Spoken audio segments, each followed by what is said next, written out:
light the tires and kick the fires. Wait, no, that's not how that goes. Last night I screened Top Gun Maverick for a couple friends, and full disclosure, I'm not a huge fan of the original one.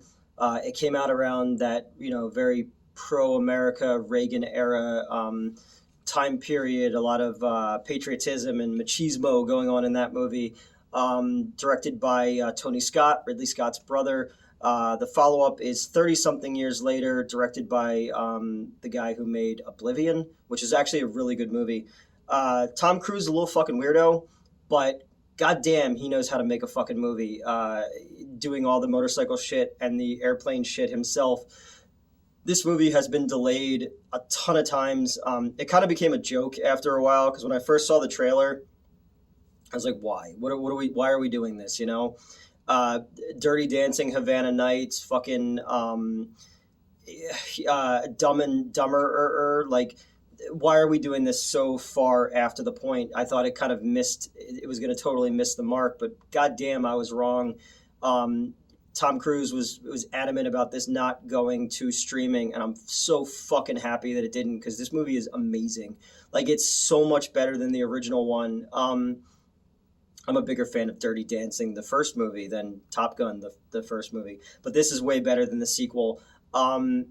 It's got a more of an emotional core than I expected as well. It's Maverick is still kind of in a state of arrested development. He still wears his bomber jacket and rides his old motorcycle and stuff like that. He's a guy dealing with being past his prime and realizing that the world has moved on from him, but he's still the best at what he does. Ed Harris's character basically says, "Why are you bothering?"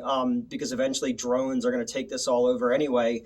So I like that stuff. I like that he's still holding on to the death of Goose from the first movie. When I thought about this movie in the first place, and I was like, "Well, why are you doing this?" It was so obvious that that's where they were going to go with this. Is Maverick was going to have to train Goose's son, who in this one is played by Miles Teller.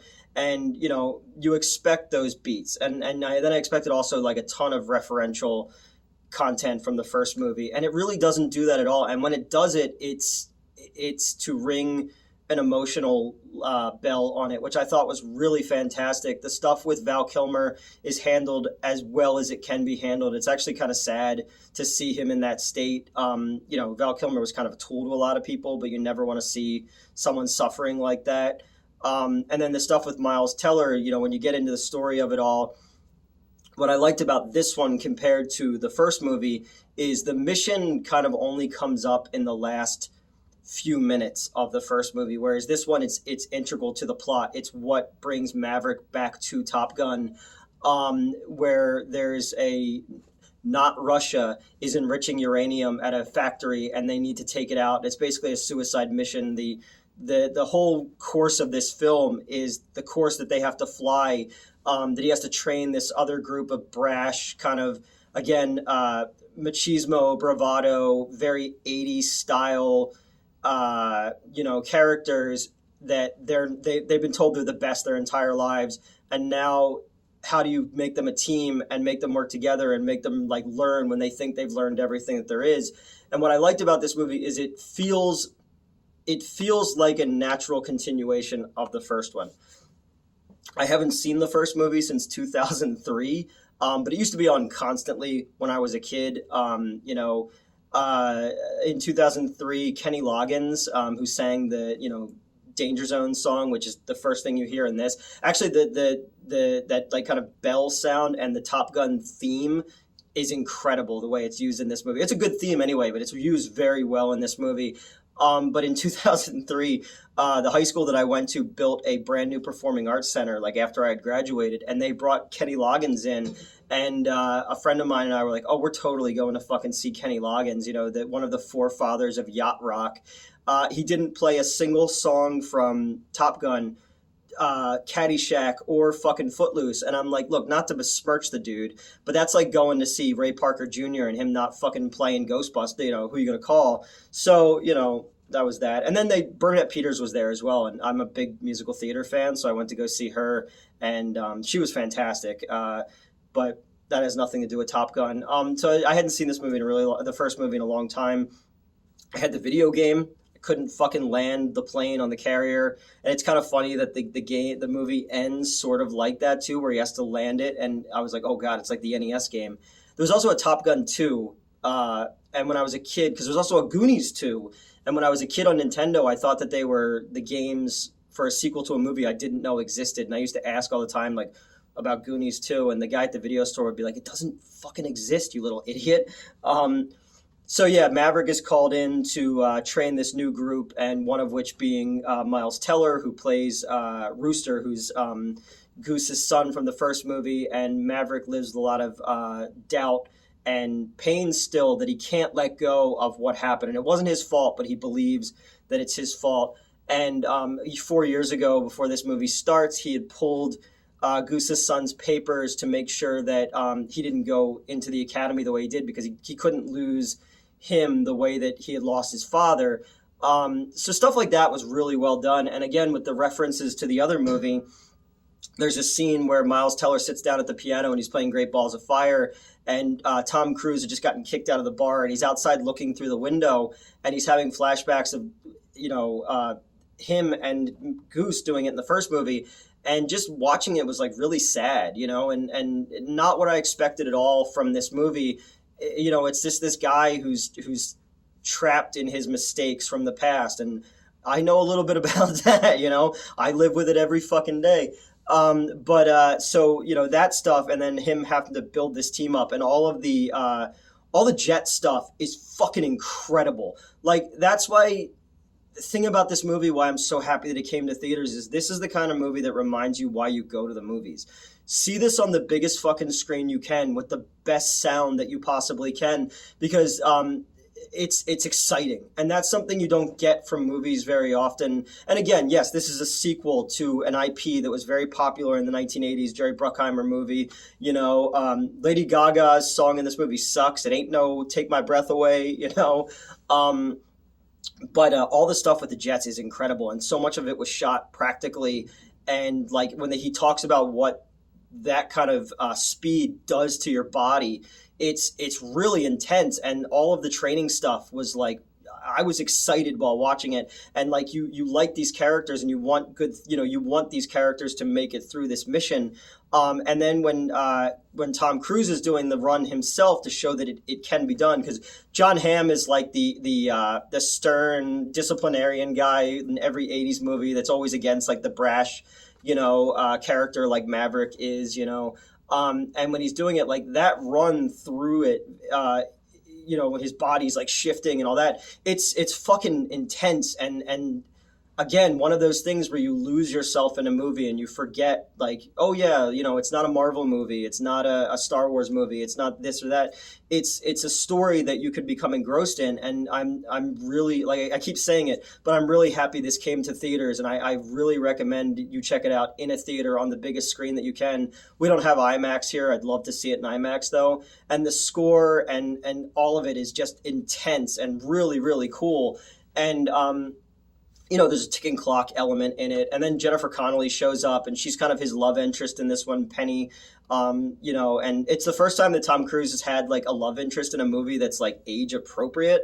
And then seeing her around airplanes just reminds me of The Rocketeer, which I fucking love. The Rocketeer. She's basically playing Betty Page in that movie, if you've never seen it before.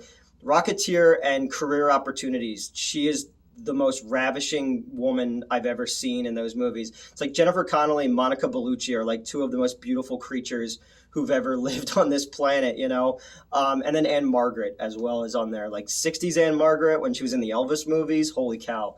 But she's just kind of she's underserved. She's kind of just there to show that Maverick never really took responsibility and was never ready to make commitment and move forward in his life.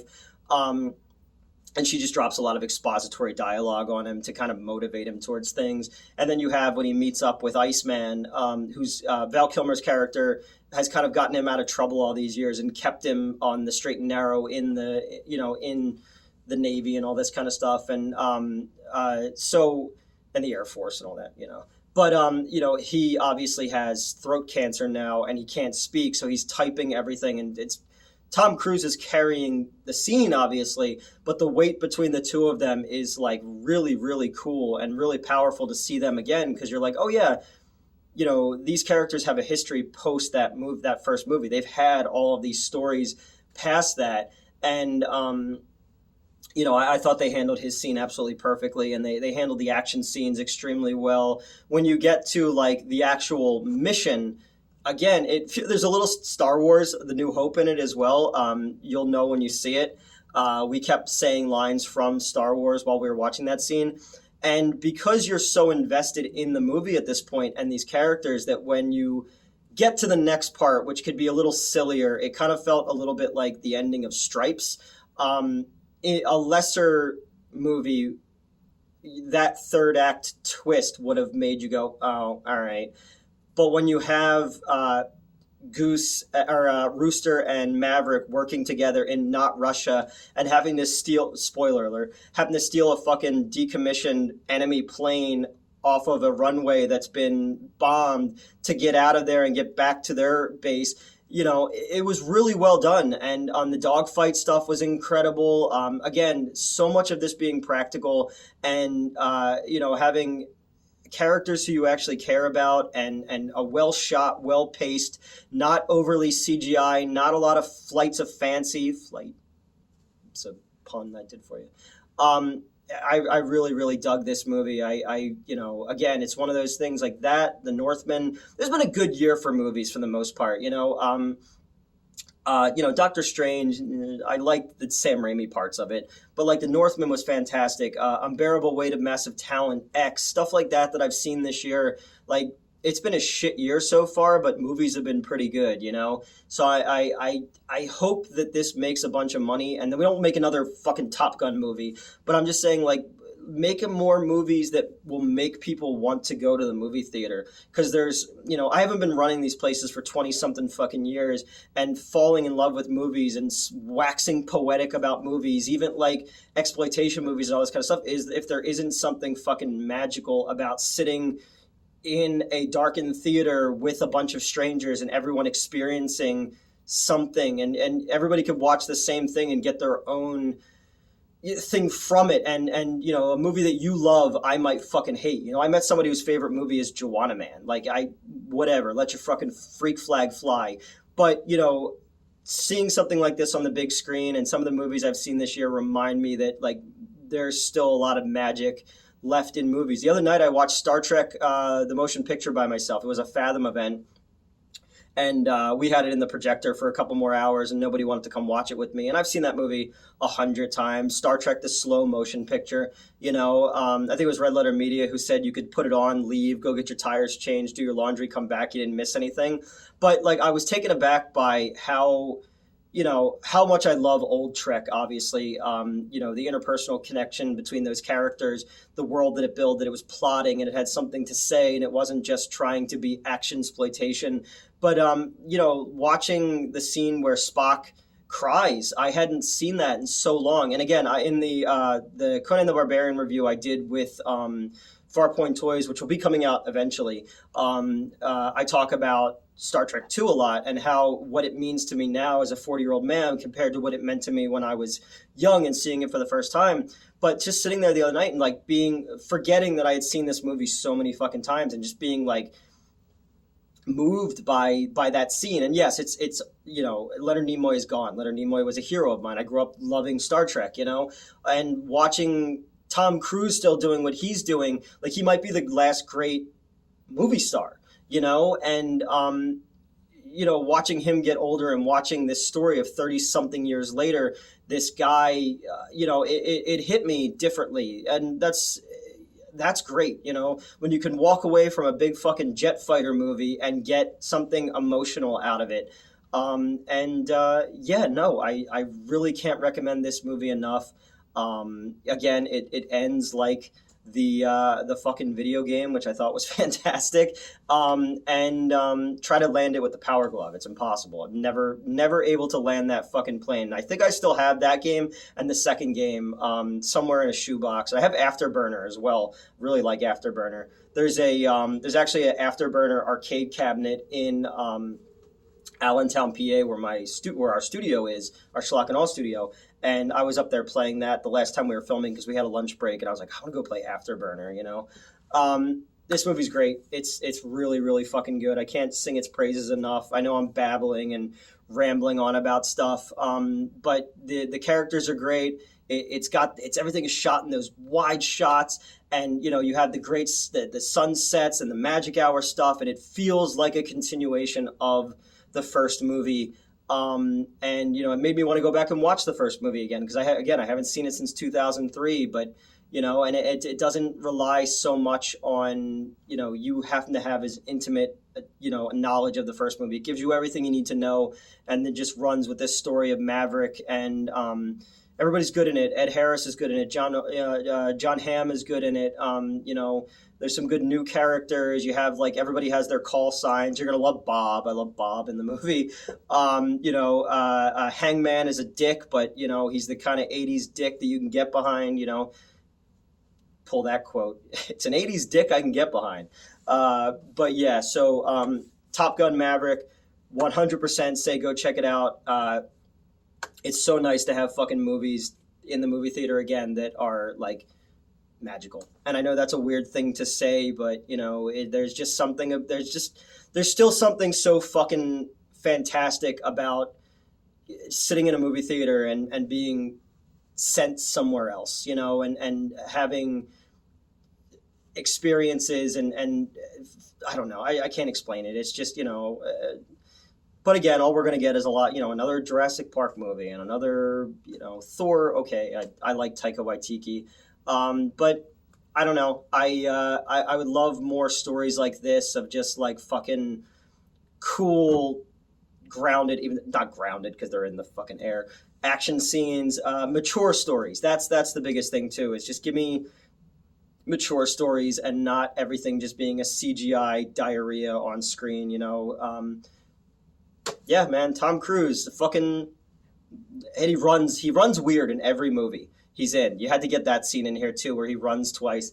It's also got the homoerotic fucking football scene in this one, not a volleyball scene. I remember having a conversation with somebody about that, and it's you watch that scene, the song's playing with the boys, and I was like, look, I'm not gay, but you look at it and you go, oh, I get it. It's it makes sense, I'm not in that kind of shape.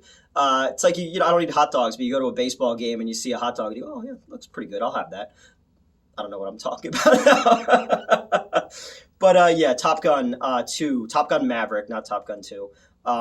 Lady Gaga's song sucks. Highway to the Danger Zone still rocks. I wish that the sire of yacht rock would have fucking played it when I saw him live, but whatever. And yeah, go check it out. Let me know what you thought of it, and go watch my kimono video. My friend gave me a kimono from the '70s, so I wore it, and I flashed the screen. Yeah, that's it. Have a good one.